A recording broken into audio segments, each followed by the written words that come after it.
Boa noite, que Deus possa abençoar a sua vida, abençoar a sua família.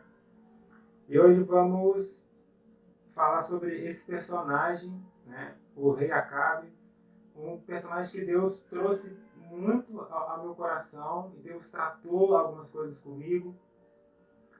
E eu gostaria muito de compartilhar com os irmãos, né, algumas coisas que nós podemos aprender com este personagem, né?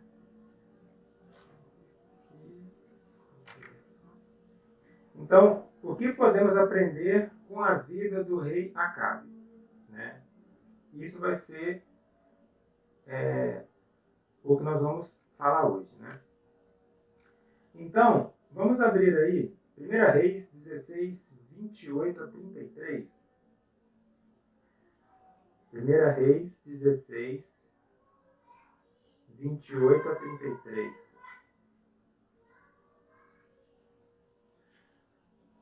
O texto diz assim: E Onre dormiu com seus pais, e foi sepultado em Samaria, e Acabe, seu filho, reinou em seu lugar. E Acabe, filho de Onre, começou a reinar sobre Israel no ano 38º de Asa, rei de Judá. E reinou Acabe, filho de Onre, sobre Israel em Samaria 22 anos. E fez Acabe, filho de Onre, o que era mal aos olhos do Senhor, mais do que todos os que foram antes dele. E sucedeu que, como se fora pouco andar nos pecados de Jeroboão, filho de Nebate, ainda tomou por mulher a Jezabel, filha de Etbaal, rei dos Sidônios, e foi e serviu a Baal e o adorou. E levantou um altar a Baal, na casa de Baal, que edificara em Samaria. Também Acabe fez um ídolo, de modo que Acabe fez muito mais para irritar o Senhor Deus de Israel do que todos os reis de Israel que foram antes dele. Então, esse texto Deus trouxe para mim, né? E Deus falou muito comigo, né? E pegando o que o pastor Leandro falou sobre avivamento, né? Nós precisamos de avivamento, sim, né? E nós vamos ver que muitas vezes nós estamos sendo como o rei Acabe, né? Diante disso, o que nós sabemos sobre o rei Acabe? Primeiro, ele foi filho de Onre, um rei que era mau. Só que Acabe foi um rei pior do que seu pai. Ele também, Acabe, se casou com Jezabel, uma personagem também que muita gente conhece. E ele reinou por 22 anos.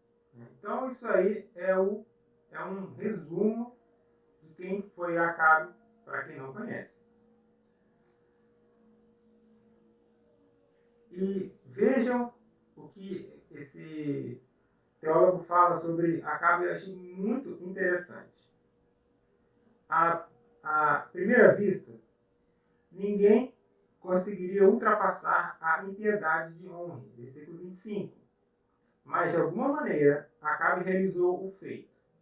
Ele trouxe um virtual dilúvio de pecados, e seus maus feitos foram compilados e destacados pelo fato de que Elias, o profeta, homem de Deus, foi levantado para opor-se a ele. Veja então essa breve descrição de que Acabe foi uma pessoa ruim, né? De modo que, se já era ruim, teria como piorar? Tinha Acabe. Então veja como foi a vida de Acabe. Então, o que nós podemos tirar de lição sobre isso? Primeiro, está no versículo 31, Acabe e Jezabel. Né? Vamos voltar ali ao texto. E ainda, tomou por mulher a Jezabel, filha de Etbaal, rei dos Sidônios, e foi e serviu a Baal e o adorou. E uma pergunta que Deus fez para mim. Meu casamento, família, é realmente para Deus? Deus ele vem falando comigo essa frase. é realmente? É de fato? Ou é só uma coisa que a gente acredita ou pensa que é? Então nós vamos ver aqui, pegando Acabe e pegando Jezabel, se o meu casamento, a minha família, ela é realmente para Deus. Vamos então analisar esse casal. Primeiro, Jezabel era o quê? Idólatra. Era de moral imunda e dominava Acabe. Veja como essa mulher era. Segundo, o Acabe, ele era o quê? Moralmente fraco. E ainda, Jezabel jamais permitiu que Acabe fizesse o que era direito. E o terceiro, e para mim mais grave, uma família idólatra, que fez o quê? Deus se irritar. Veja esse cenário, veja esse casamento, né? Continuando. Entra um personagem muito rápido, que é Elias. Faz todo aquele episódio famoso lá dos profetas de Baal. E o que Jezabel queria? Queria matar o profeta Elias. Lembrando que esse mesmo profeta, olha que coisa linda, Elias representa que é a misericórdia de Deus. Então, mesmo que um casal seja idólatra, tenha todas essas características que nós vimos anteriormente, Deus ainda se mostra misericordioso. Então, se queremos avivamento, precisamos da misericórdia de Deus, que está, graças a Deus, claro para nós. Isso é maravilhoso. E esse casal, infelizmente, ele foi relutante. Então, trazendo para a minha vida, né? Vamos refazer essa pergunta. Eu peço que você faça também. Meu casamento, minha família, ela é realmente para Deus? Né? E olha que coisa legal. Temos esse casal, Ananias e Safira, que pecaram e sofreram as consequências. E temos uma outra família que eu peço que vocês reflitam nesses dois textos. Está em Atos. Atos 5, 1 a 10 e Atos 16, 27 e 34. Ou seja, duas famílias. Duas histórias diferentes. Deus agiu, só que uma foi relutante e teve a consequência. E a outra família, a do carcereiro, se rendeu à misericórdia de Deus. Né? E essa família que foi salva por Deus. Então, se você quer realmente que o seu casamento, sua família, seja realmente de Deus, não seja como Ananias, como Safira. Seja como a família do carcereiro. Olhe para Deus. Se renda a Ele. E a salvação vai entrar no lar. Porque muitas vezes nós pensamos nas mãos de Deus. Ah, Deus, eu quero isso, eu quero aquilo. Tudo bem. Só que o mais importante é a salvação, é a vida espiritual. É isso que Deus está interessado. Veja que nem nome o carcereiro tem. Só que Deus já o conhecia. E a sua graça alcançou essa família. Com isso ele foi batizado. Não só ele, mas a sua família. O que isso quer dizer? Que se você for batizado, você vai florescer. Isso é uma coisa natural. Então isso vai se estender à sua família. Ou seja, aonde Deus está, ninguém resiste. Nós sabemos disso. Só que muitas vezes nos falta ação.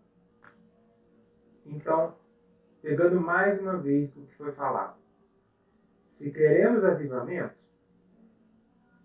tem que ter ação. Isso é fundamental. Continuando, indo para um segundo tópico, também profundo, que é o versículo 30. Isso Deus chocou muito a minha vida, porque ele falou essa frase para mim: às vezes eu sou como Acabe. E eu falei exatamente isso. Eu jamais. E Deus, com a sua misericórdia, me fez uma pergunta. Será? Eu sou Acabe quando amo a Deus e odeio meu irmão. 1 João 4:20. E voltamos a um ponto fundamental. Ação. Se eu falo que amo a Deus e não amo meu irmão, eu sou Acabe. Isso mexe com o nosso ego, com a nossa religiosidade. Porque nós queremos, às vezes, parecer santo, quando na verdade nossas ações não são. E essa é uma das mensagens que Deus trouxe ao meu coração e eu quero compartilhar com vocês. Às vezes, somos apenas fachada. Às vezes, nós falamos que somos Elias, mas as nossas ações são de Acabe. E muitas vezes nós criticamos Acabe. Então, Deus não quer isso. Deus não está feliz com o seu povo. Porque tem muita gente que acha que é Elias, só que é Acabe. E não importa o tempo de igreja, não importa nada. O que importa são as atitudes. Se você um dia fez um compromisso com Deus público, está na hora de agir. Você falou, agora você vai cumprir. Outra coisa. 1 João também, 3,18. Não amo de fato e de verdade. Ou seja, vivo uma hipocrisia. Esse amor, né? Qual é o exemplo maior de amor? A cruz, que foi uma ação. E Jesus deixou exatamente isso para a gente seguir, como discípulos, como quem faz igual. Amando a pessoa, porque Ele nos amou. Ou seja, nós não somos nada. Como o pastor bem disse, somos vaso. Não somos nada. Ele preenche com o seu amor. Agora fala, meu filho, vai e faz. É com você. E ele dá várias situações para você praticar isso. Quem realmente é Acabe não vai amar de fato e de verdade. Vai viver uma vida de mentira. Uma vida de falsidade. Agora, se você hoje quiser realmente ser como Elias, né, que a gente fala, Elias, ele foi uma pessoa comum, inspirada por Deus, sim, mas com ação. Ele falou, Deus, estou aqui. Ele ia. Então, se você hoje quer realmente ser como Acabe, se você quer sair daqui como, se você quiser sair hoje como Elias, mude.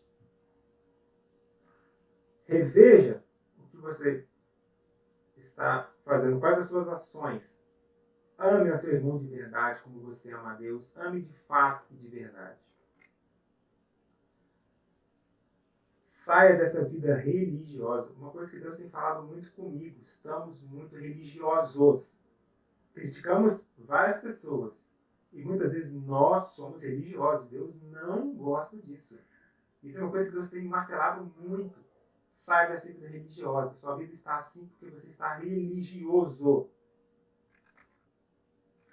Tendo uma vida da boca para fora. É muito falatório, é muita teoria. Ok. E cadê a prática? Cadê as vidas? Cadê? Está murcho. Não tem, Deus não está feliz. E isso é a atitude de quem é Acabe e não Elias. Outra, fortíssimo isso, o coração longe de Deus. E muitas vezes nós pensamos que estamos perto de Deus quando fazemos isso ou aquilo, quando achamos, só que na verdade nosso coração está longe. A gente ora, faz um monte de coisa, mas Deus está longe. E, por favor, vamos ler Isaías 29, 13, por favor. Vamos agora parar um pouquinho, vamos respirar e ver que Deus fala brevemente nesse ponto. Isaías 29, 13.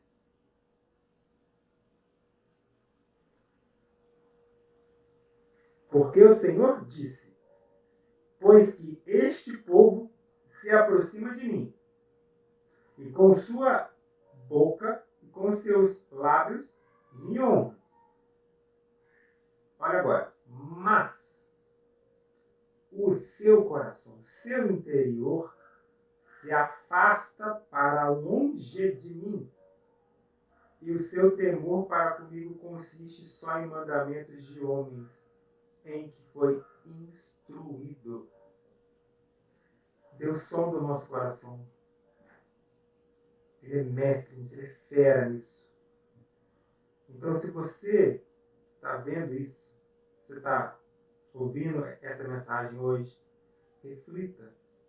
Deus tem uma coisa maravilhosa que chama-se diagnóstico, que é a sua palavra. É sempre reflexão e depois ação.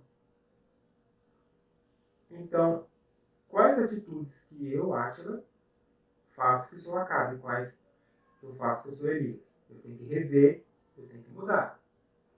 Porque Deus quer usar. Deus ama usar. Usou tantos personagens que a gente fica pensando, meu Deus, ele quer usar você hoje. Porque ele cuida da sua igreja. Ele cuida com cada um. Então, que possamos parar com essa vida religiosa. Deus, tenha misericórdia da minha vida. Isso tem que ser um clamor diário. Não aquela coisa chorosa, teatral. Deus não quer isso. Ele sabe. Ele sabe quando a gente faz esse teatro. Ele quer mudança de vida. Ele quer arrependimento. Você está indo para um lado, você vai para o sentido contrário. É isso que Deus quer. E olha que coisa linda, maravilhosa. Deus dá a solução. Claro, Ele é a solução. Sempre será. Isso é maravilhoso para a gente, porque conforta o nosso coração. Quando a Bíblia vem e bate e fala, Deus, e agora? Eu estou aqui despedaçado, o que eu faço? Ele dá essa solução. Primeira coisa, mudança na vida espiritual. E quando você muda algo, você tira de um lugar e sai e vai para o outro. Isso quer dizer o quê? Sair da zona de conforto. Porque nós ouvimos tanto. E a vida espiritual tem que ser isso. Se você quer realmente ser um servo de Deus, você tem que mudar a sua vida todos os dias. Todos os dias. Mudança ontem, anteontem, ano passado? Não. Mudança hoje. Não amanhã, talvez hoje, o tempo de hoje, agora, o presente. Mudança agora, não depois, espera um pouquinho, mais 5 minutinhos. Não. Deus, ele quer essas 3 etapas, né, de mudança, você saber que você tem que mudar no dia de hoje e mudar agora, de forma rápida, urgente. Porque sem mudança não tem avivamento, não tem... Deus não vai agir como Ele gostaria. Porque Deus quer usar você. Ele quer usar. E uma das soluções, né? Por que eu coloquei esse texto de Romanos 3? Que a gente fala muito para não crente. Mas é para a gente também. Nós temos que realmente saber que como muitas vezes nós somos Acabe, nós pecamos. Como está aqui, todos pecaram. Né? E com isso ficamos destituídos da glória de Deus. Só que nós somos justificados gratuitamente pela sua graça, pela sua redenção. Ou seja, Deus está relembrando o pacto que Ele fez. Olha, eu te chamei, eu te amei, eu te adotei, mesmo você não merecendo nada. Então venha. Agora, basta a gente fazer o quê? Agir. como está em Colossenses, para que possais andar dignamente diante do Senhor, agradando-lhe em tudo, frutificando em toda boa obra e crescendo no conhecimento de Deus.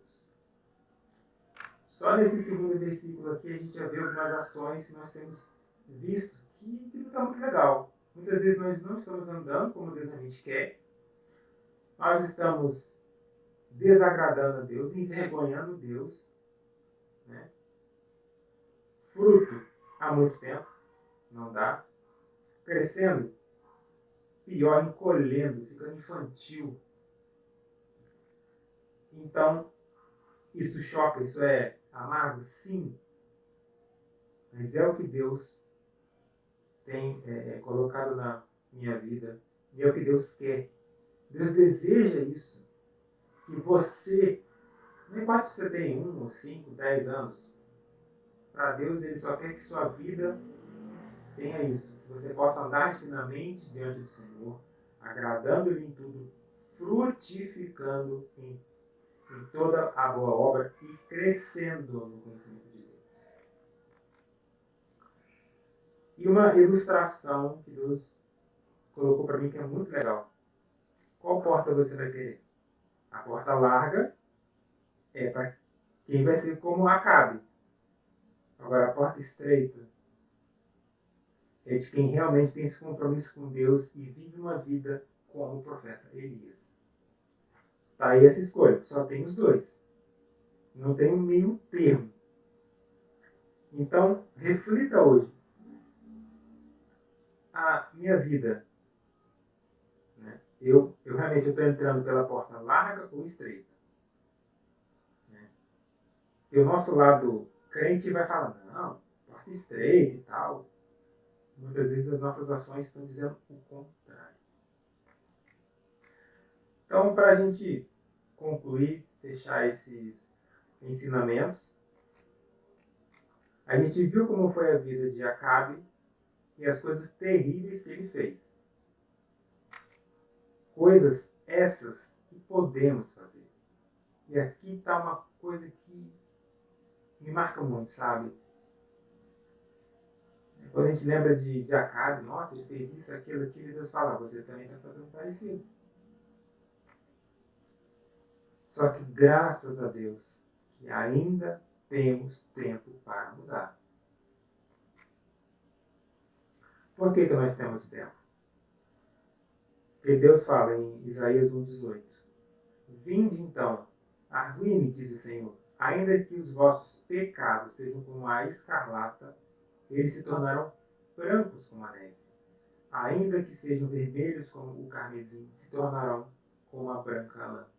Ou seja, Deus está aí com esse convite para vem, meu filho, vem para perto de mim. Eu quero mudar a sua vida, eu quero. Deus deseja muito. E não importa o nível, como diz a palavra aqui. Os nossos pecados podem estar vermelhos. Ainda vai ter essa transformação que só o Senhor faz.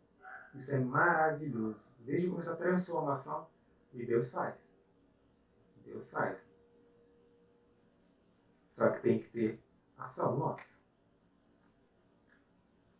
E por que temos que fazer isso? Confessai as vossas culpas uns aos outros. E aqui já é um processo interessante, que é a igreja. Não adianta você sozinho ficar no seu cubículo. Você tem que fazer igreja, que é o que está faltando também. Que você pede perdão, ok. Só que você também tem que trabalhar isso com o seu irmão. E ele continua falando, e orai uns pelos outros para que sareis. A oração feita por um justo pode ter muito em seus efeitos. Ou seja, quando você fala, Deus, me ajuda, te ajuda. E se você orar pelo seu irmão, aí que Deus vem e derrama a sua bênção. Nós experimentamos coisas maravilhosas. Só que Satanás não quer. Ele quer que sejamos como Acabe, uma vida mais ou menos ali, fazendo aqui uma coisa ou outra. Deus não quer. Não deixe para depois. Amanhã pode ser muito tarde. Então, assim, que Deus possa abençoar a sua vida, né? Eu agradeço a oportunidade, né? E eu queria fechar esse momento, eu queria pedir, não sei se é possível, pedir para o pastor Djalma estar orando pela nossa vida, por favor. Vou fechar aqui o